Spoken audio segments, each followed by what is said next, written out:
Hello everyone, welcome to my channel Sharon Sews. Today I have a makes video for you.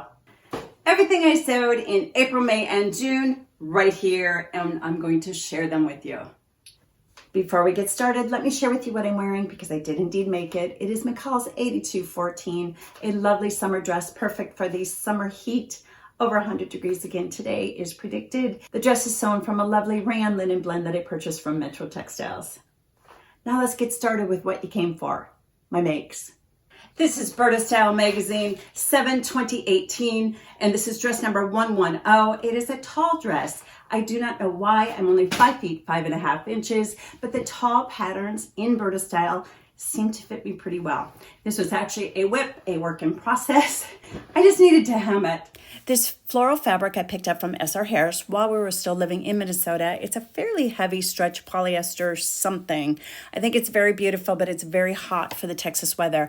I would like to sew this again. It's almost like a caftan, isn't it? Obviously, the best part about this dress is the sleeves. You just want to walk around with your arms open all the time.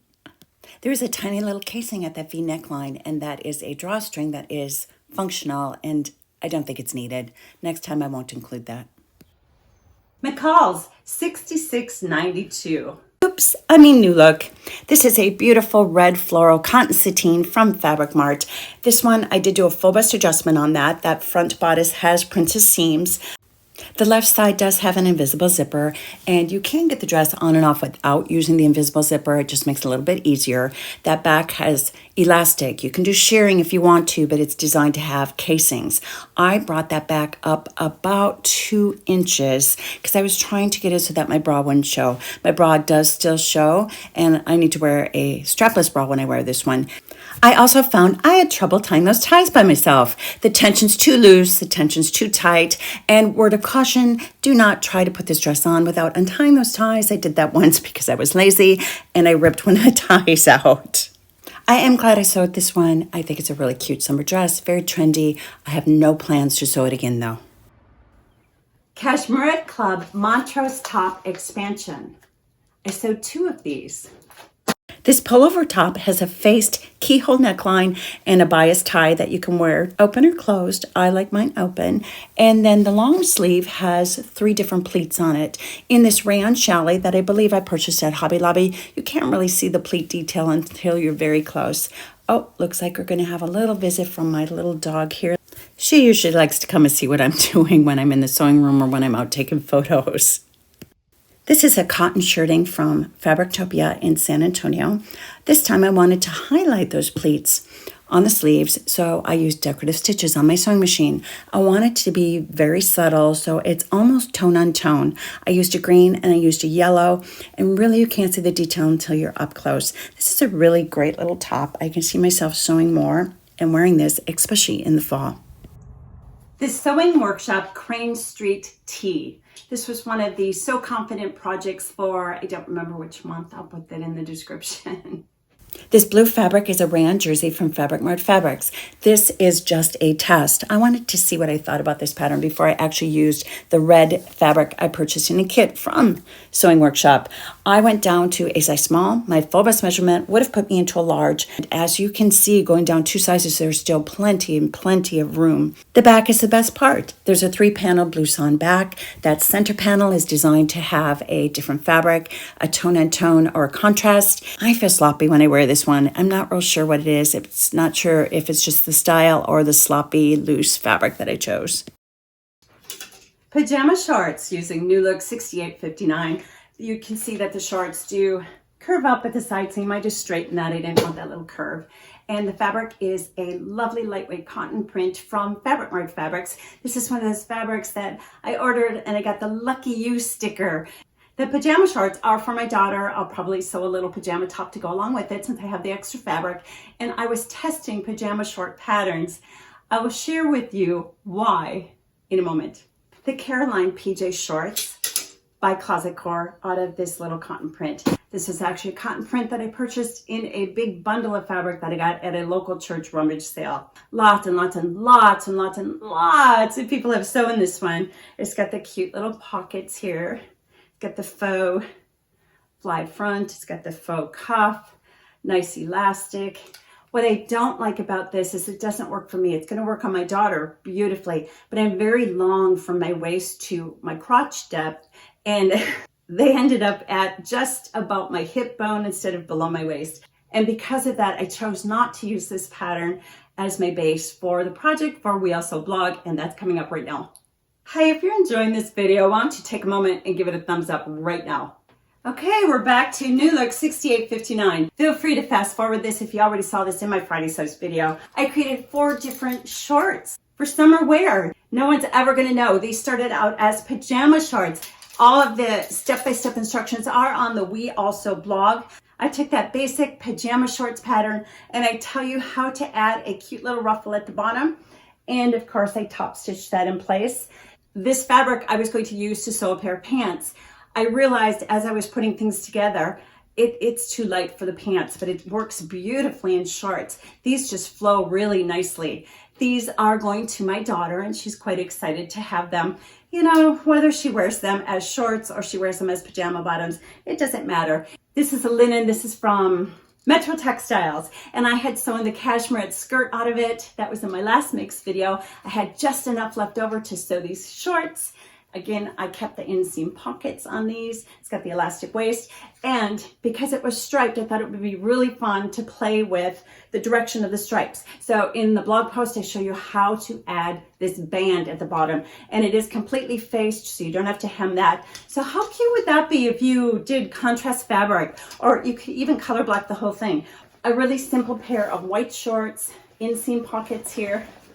And I used decorative stitches on my sewing machine. This was actually inspiration from a designer pair of shorts that were white linen and a lot more embroidery on it, but I didn't have any white linen at the time I was sewing this, and I actually just kind of like the subtle embroidery. Use your decorative stitches to just add fun little details to the clothes that you are wearing.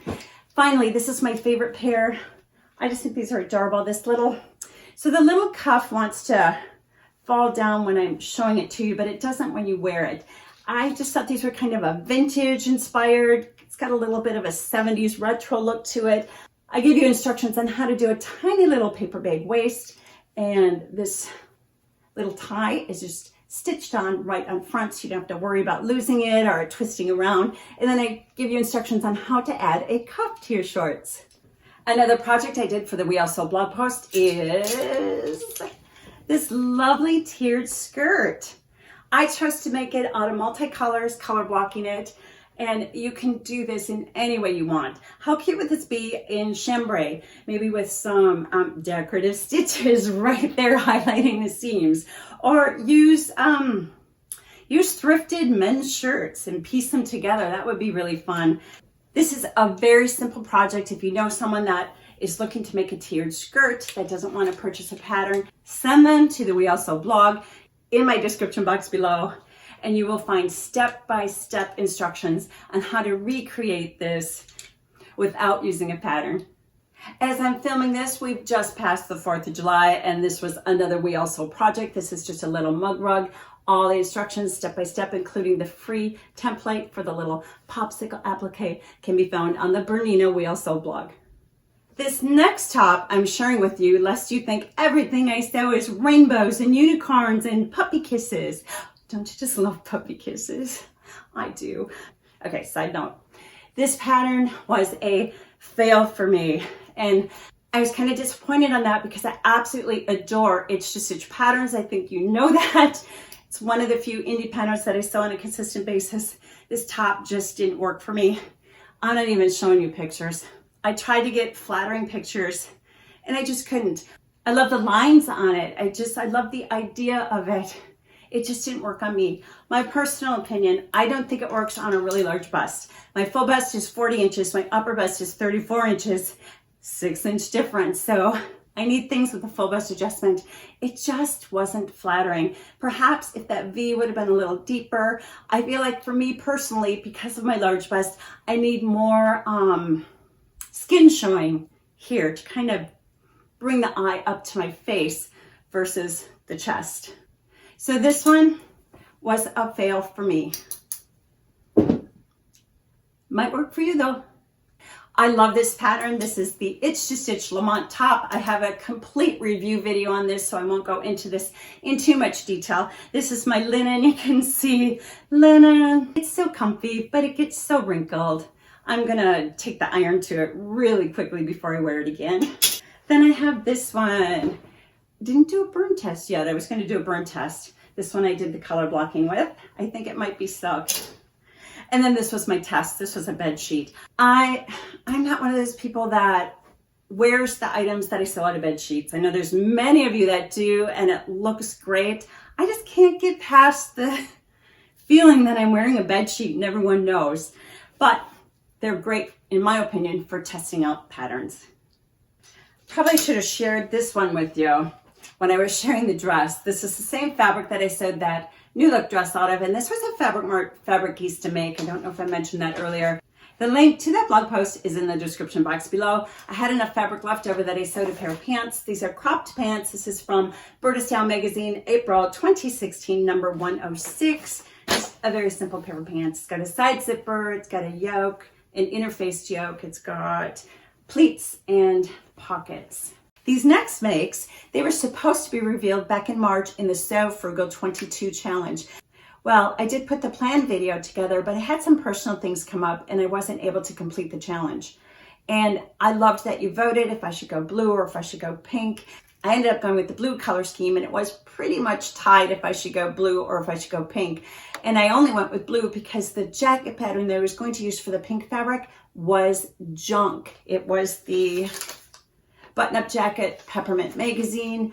I had so much trouble trying to get it to print correctly and line up correctly to actually create the pattern that I just dumped it. So I went with the blue fabrics. This is the jacket. This is the Paola workwear jacket, a free PDF pattern from fabrics-store.com. And I don't like it. It's okay. Honestly, I prefer the Style Arc Logan jacket much more than I prefer this one. This floral fabric is a linen blend from Fabrictopia that I purchased in San Antonio. The jacket has 4 patch pockets, 2 on the chest, 2 near the hem. You can't see it in the busyness of the fabric. I needed to shorten the sleeves, which you can see they're just a bit too long still. This is a little bit shorter than the Style Arc Logan jacket, and there is no yoke in the back. The instructions provided for sewing the collar are excellent. There's a lot of top stitching on the jacket, which is lost in the busyness of the fabric. There is a button front closure, and I love the colors. This is something I'll keep in my wardrobe. However, I did toss the pattern. If I want another jacket or shacket, I will use the Style Arc Logan shacket pattern. Keeping with the blue theme, I sewed a blue knit Luna tank from Helen's Closet. This is a rayon knit from Mart Fabrics. Easy to sew, easy to wear. What more could you want when it's super hot out like it is right now? 2 pattern pieces, that's it. Nice, comfortable, swingy take top. And those are my makes for April, May, and June. I have a favorite. How about you? I'll see you in the next video. I hope you have a blessed day and happy sewing. Ooh, no, I got myself stuck. Okay, hang on. And I'll share you why in a moment. That I just said backwards. Okay, description to that blog post is in the description. Got a little thread there.